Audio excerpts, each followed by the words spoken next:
Despite everything that China has built, the country is about to face a self-made economic disaster. And what is even sadder is that the entire mess was unintentionally created in the pursuit of economic prosperity. By 2050, it is estimated that more than a quarter of Chinese people will be over the age of 60.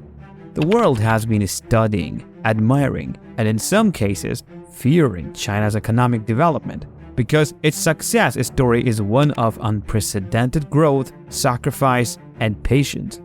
Let's unravel some of the events in October 1st, 1949. China's population exploded after Mao Zedong declared the People's Republic of China to be founded, rising from 500 million in the 1950s to 700 million by the 1960s. At the same time, Mao was attempting to quickly transform China from an agrarian economy to an industrial one, through a set of economic policies known as the Great Leap Forward that imposed a collectivized system of production. This prompted the government to launch a birth control propaganda campaign and some attempts to control early marriages, but to no avail. At the time, the average family size in China was around 6 people. When Mao passed away in 1976 after suffering several heart attacks, his successor, Deng Xiaoping, was faced with an impending catastrophe. With a population of 969 million people, there was a severe shortage of food, electricity, and water. Therefore, on the 25th of September 1980, Deng Xiaoping implemented one-child policy, under which most couples were only permitted to have one child, and those who disobeyed the rule were subject to severe punishments that were occasionally more severe than their annual income and occasionally required famous people to pay fines of over $1 million in addition to other harsh penalties. Those who disobeyed the rule by having multiple children would also face penalties, such as the seizure of property or being barred from evaluating government services like financial, health, and educational systems. It is also challenging to adequately describe the inhumane consequences imposed upon women in China during the one-child policy, because the government did not just deter childbirths with sanctions and fines, they went out of their way to prevent them in the first place. Women were forcibly sterilized by their administration. Many businesses even refused to hire people with more than one child. China willingly implemented this radical policy, which brought with it a whole host of institutionalized human rights concerns. But keep in mind that they did it in the pursuit of economic prosperity for a future China to avoid famine and increase the population. As a result, more than 336 million abortions were reportedly performed to maintain the one-child policy.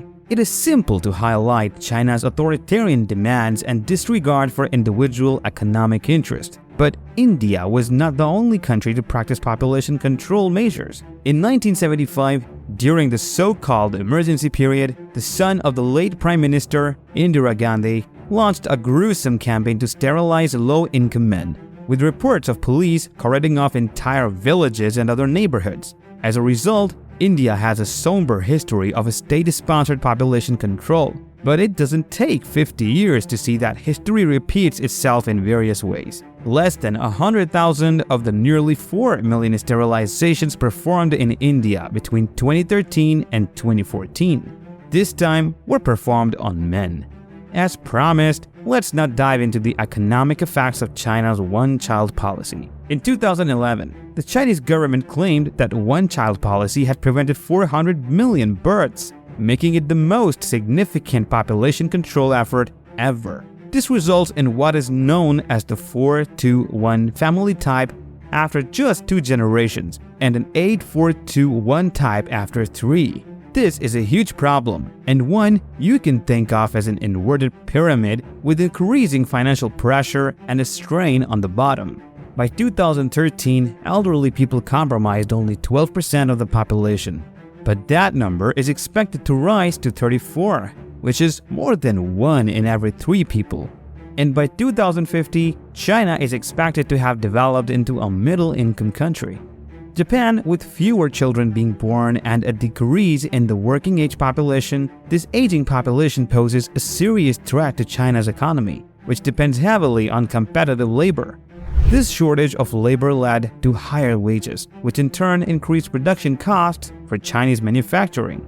If you have seen our most popular economic oddity video, you know Chinese manufacturing is already losing market share. There will be even fewer births in 2020, which will be the lowest number ever recorded in China.